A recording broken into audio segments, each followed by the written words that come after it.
So it's been almost a month since Let the Festivities Begin was released. How's the reaction been? Wicked.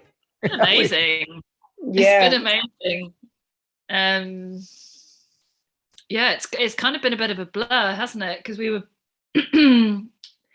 we've just been like manically rehearsing and getting ready for tour, and then being on tour, and then in the background all of this, there's been all this kind of stuff to do with the album release as well, which I've been trying to kind of keep on top of. So, and do you read reviews? Do you get feedback from folks and friends, family, fans? Yeah, definitely. I'd be lying if I said I didn't read the reviews. Now some people are like, oh, I don't care about the reviews, man. But no, I want to know what people are saying and what they're not saying. Right. But we've been so happy with how it's been received. It's had a really, really good positive response. We never thought in our wildest dreams really that it would be this good, but the shows have been going great and people have just been having a good time and listening to the record. It's just we couldn't ask for anything more. Well, that's cool because I mean, let's face it, you guys have a unique sound and kind of approach to what you're doing. No vocals for one thing, this kind of Latin thing that's going throughout it. So do folks seem to kind of realize that this is new and fresh? Yeah, I reckon so. People have sometimes asked, like, why aren't you singing? Are you going to do the singing thing? Yeah. But for the most part, like, we've been doing the band for about 4 years now. And yeah, we've always mainly stuck to our instrumental ethos. Right. So I think it's just the more that people get used to that, then I think the less that they ask questions about whether you're going to write lyrics or not. We do some bits here and there, but yeah, I enjoy it. I can hear some kind of vocal, something going on in the background there, but yeah, there's a couple of tracks where you get that. But no, for the most part, I think people have been really ready to hear something like Los Bitchos, which has been nice. Yep. That's cool. So the album begins with a tune called "The Link Is About to Die," and it's got this cool little wiry guitar line going through it. I don't know, is that you playing that, or who? I don't know who's doing what. Guilty. There you go. So certainly not me. But so give me an idea of how you guys put together these tracks. Do you all write together? Does one of you bring something to the band? How does it work? I mean, "The Link Is About to Die" is like probably the oldest song there is. It wasn't even a Los Bitchos song until I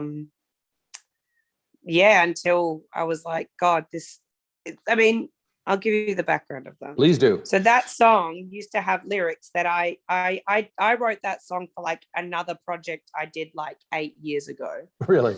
And I was like, oh, I think the riff is really cool. And I was like, I sort of did like a sort of demo-y version at the time, and I did some vocals over it, and I just put it out onto YouTube, which I think you can still find. Nothing goes away anymore. No, it doesn't. But it never really did anything, and like I didn't have a band. It was just like a bedroom project at the time. Right. But I ended up just rewriting that song. And then we reworked it a little bit with Alex as well when we took it to him, when we started to work together with him for the album. Right.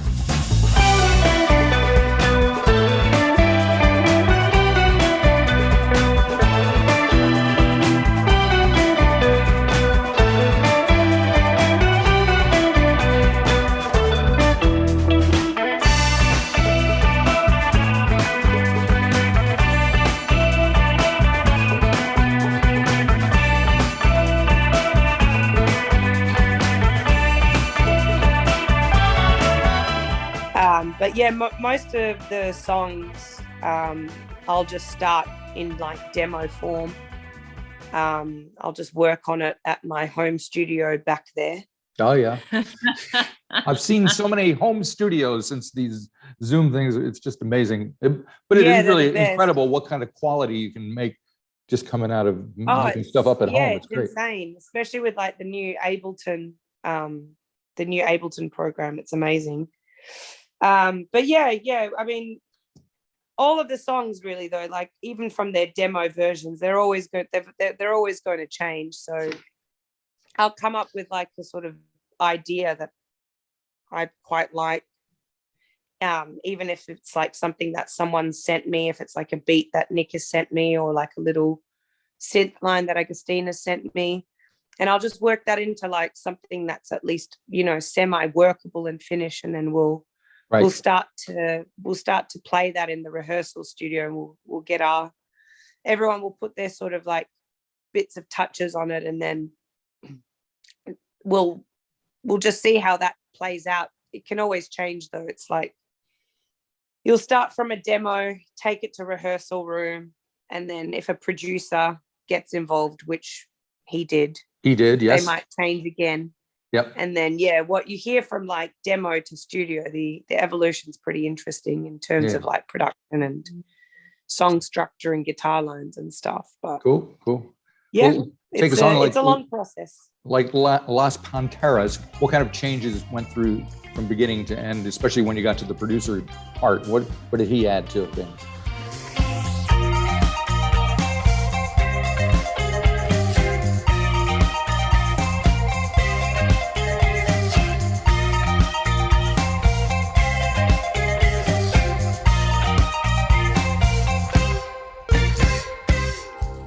Oh man, like A lot. disco-y, didn't he, Nick? It Yeah, we went full disco. Yeah. For ages, we spent like a whole evening in the rehearsal room with Alex, just getting the groove for that. Right, with the bass and drums. Yeah, it's so hard, isn't it, to like remember all the various phases? But yeah, we spent a lot of time. The beat itself was very like dung ding dung ding dung ding. It was like, it didn't have that sort of, it was very, it was a bit more chaotic, I think. Yeah, the drums changed a lot. The drums were kind of, there was like that offbeaty groove that we used to have that I still really enjoy playing in a sound check. Yep. Well, I've been admiring your style at drumming, and I'm wondering, did you look to somebody? Where did that come from? Because it's fairly unique. I mean, it's kind of a weird, like, Sarah is actually a drummer herself. She's a much better drummer than I am. And she'll come up with like, she'll have an idea, and then I'll kind of tend to butcher that with my own kind of, I've got a very weird style of drumming that's just developed through being mostly self-taught and playing in a lot of, I played in a lot of quite kind of mathy, post-hardcore-y punk bands in my 20s. And I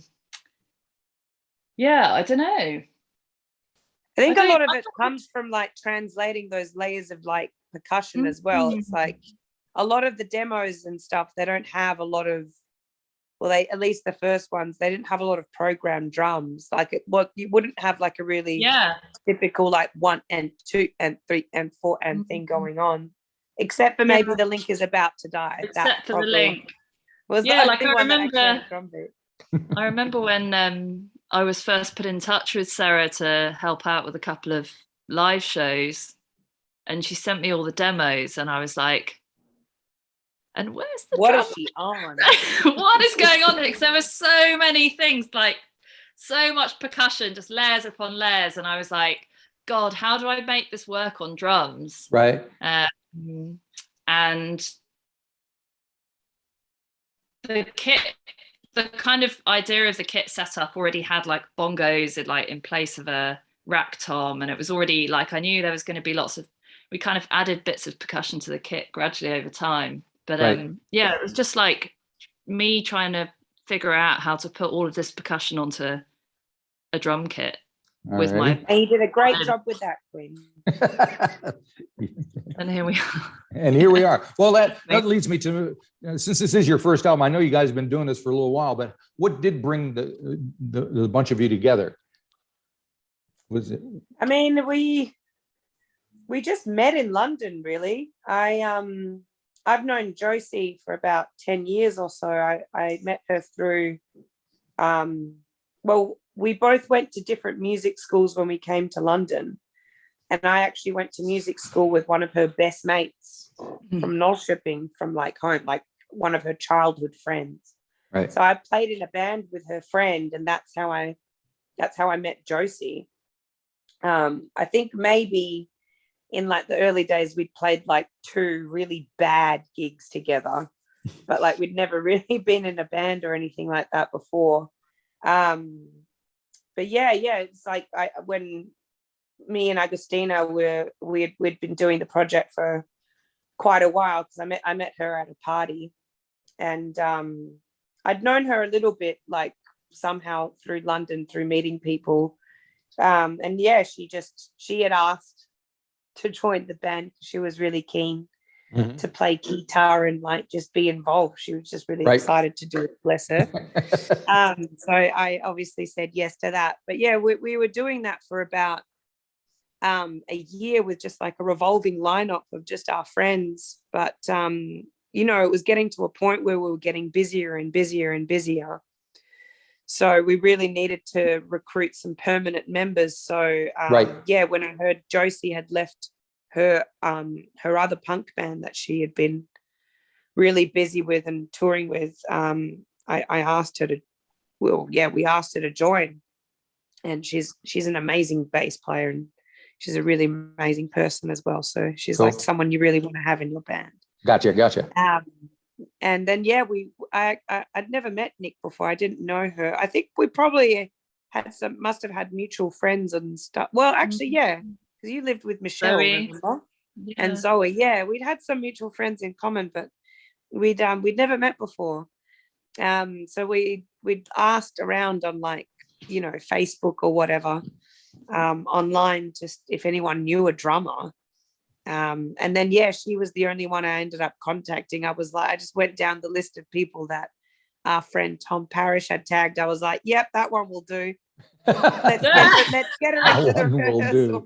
In the wheel. Pretty much. I was like, all right, what about this one? Looks good. Yeah. And how does that make you feel, Nick? A very lucky lady. It was like roulette, the wheel of roulette. Well, she was the only one I saw. I didn't see anyone. I didn't want to see anyone else. I was like, she's great. She seems really nice. And she was really, really good, and very competent drummer. And yeah, I think like 1 week later, with like one rehearsal, she played her first gig with us. Cool. So are there 4 or 5 of you these days? Because I've seen different photos and different listings. Oh, right. No, well, there's four of us girls, but we've got an extra touring guitarist with us, which has been nice. So our friend Charles Prest, whose stage name is Noon Garden, he's been playing with us for the UK tour, and he's an absolute dreamboat. We love him so much. It doesn't get better than Charles. He'd probably say the same thing, I'm guessing. Yes, he's better. He knows what's good. Right. Now let's get back to the record a little bit. The thing ends with a thing called "Lindsay Goes to Mykonos," which is a Greek island, I believe. Mykonos. Of course, yeah, I can't speak, so that's okay. It's American. We mess all right. it. Mykonos sounds good. It sounds more exotic. Yeah, that's it. That was my plan. So what's the story behind that one? Have you been there?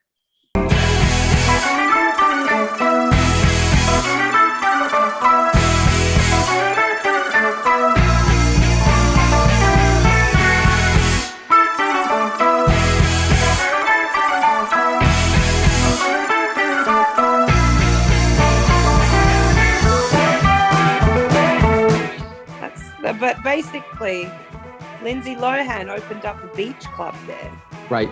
Called like Club Lohan. This is, I mean, we're going back like 3 years now. I don't know if she's doing it anymore because, well, pandemic would have resulted in many beach clubs going under. So we were going through like a huge Lindsay phase, like, of course, 3-4 years ago. We were like, oh my God, we're loving, you know, and she was doing this like little comeback because she did this like biopic movie, and then she was coming out with a reality TV show, and we were like, oh God, we're just so into Lindsay right now. I mean, we still are. Mm-hmm. But then it was like, Agustina sends me this really weird demo riff thing. It's and like it was like a sort of, it was almost like a Casio, you know, those demos where you can just press a button and it on plays a keyboard and yeah, like yeah. just the demo comes out. Yep. It sounded like that, but there was this really good line, which is like the do do do do do do do do, and I was like, oh, that's really, really good. So that ends up being like the main riff of the song, really. And we were like, wouldn't it be cool to kind of model this whole song for Lindsay Lohan's life? Of course. So, you know, it starts like nice and innocent and quiet, and then it starts to so slowly ramp up and get quite out of control, as it did. And yeah, that's just how Lindsay Goes to Mykonos came about. Lindsay. Has she been in touch? No. Yet. No. Much to our, like, despite our efforts to establish a line of communication. Have you been stalking her? Yes. I mean, that's a strong word. That's a strong word. No, not stalking.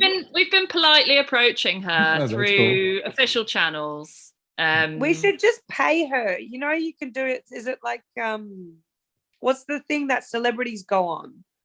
I don't know. And you can like pay them to send you a message. Oh, geez. Is that how that works? Like, I mean, that would be the last resort, I would say. I was gonna say OnlyFans, but it's not OnlyFans. It's something. No, that's more something legitimate else. than that. Okay. Yeah. I can't remember. One But day. yeah, anyway, we're thinking about it. Well, okay, Yeah. we've covered Lindsay. Now there's a kind of a Middle Eastern sound that kind of creeps into some of the stuff in some of your songs. Where is that coming from? And maybe I'm wrong, but it seems No, not at all. Well, I'm half Turkish, so I'm Right. really into that type of stuff. All And right. Alex is also of Greek origin. Right. So he had a bunch of these really cool bazookas lying around his studio and his house. As you do. And we were really, really interested in just getting like really cool sounds. Like we wanted to make it like a little bit sort of like out of worldly, and just have little bits coming in from like different parts of the songs. And I think we just love the texture of the bouzouki. I think it just sounds so cool and so powerful, and it's a nice thing. Just it gives you a nice break from the guitar. Yep. If anything, it's a nice little zing zang to have. I think, particularly on FFS. I think that's that's the one. That's where it really shines through.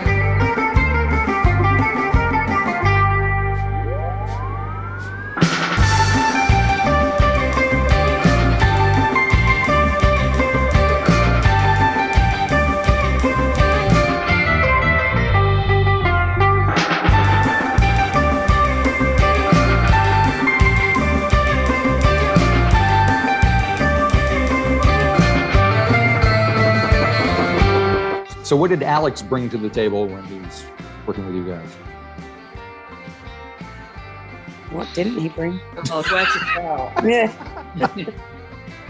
I mean, obviously it was just an absolute dream working with someone like Alex, who's just got so much experience, and it's just such a lovely, lovely man.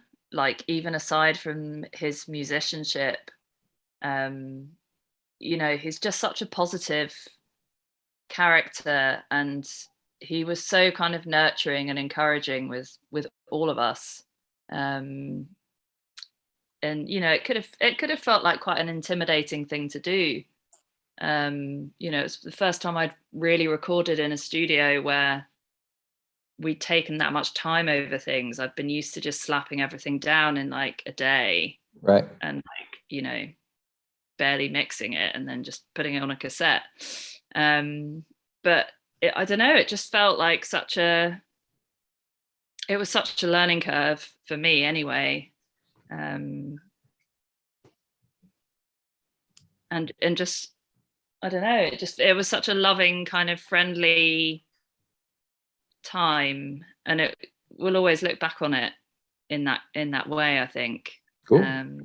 So did you guys know him He before? became a friend to us as well, which was nice. Did you know him before you made the record, or how did it happen? No, we'd never met him. We met him at a before. show that we played in East London. And none of us can really remember how we came about asking him to produce our record. I think we just got our manager to ask him. We were like, well, what have we got to lose? I mean, the worst thing he can say is no. Exactly. And he said yes. And then, yeah, it's like it happened really quickly. It's like he says yes. Then we're having like a meeting with him at our manager's house. And then we record these singles with him. And then we're like working with him, tweaking the songs, making little changes here and there. And then, yeah, it was kind of like a no-brainer. I don't even think we asked him whether he wanted to do the album. I think. Right. It just I think turned into like, it. yeah, I think after like those first, like we'd done like those first singles, he was like, right, so when are we doing this album then? Yeah. Type Cool. thing. It's like, yeah, he just put so much of himself into it. Like, it's like he was like a part of the band. He was a part of the band. Cool. He was just so involved, so in there. He didn't just sit there and make little notes and stick a shaker on it. He really thought about. He thought about so many aspects of things that I wouldn't even think about. I thought it like Nick said, I thought it was a really, really good learning curve. Right. So are you guys thinking about what you're going to do next? Do you have like a plan in place for the band, or is it one day at a time kind of thing? We're going to tour the heck out of this record. There you go. Yeah. And then hopefully make another one. There you go. That's a plan. Sounds good. Plan, isn't it? Well, hopefully you guys can bring your show down here because we'd love to see it. To like enjoy this though. Yeah. I always make that thing of being like, right, what are we doing next? Let's put more out. But it's nice just to actually enjoy the moment and enjoy what's happening now with this, with like our debut album. It's a really amazing time to be living through. Very cool. Very cool. I'm glad something good is happening these days. Yeah. Oh man. Indeed. All righty. Well, thank you for spending time talking to me. I much appreciate it. And no worries. It was nice to speak to you, Maddie. You too. Have a good time in London. Thanks so much. Hope We'll to see see you. you in New Zealand. Hey, bye-bye.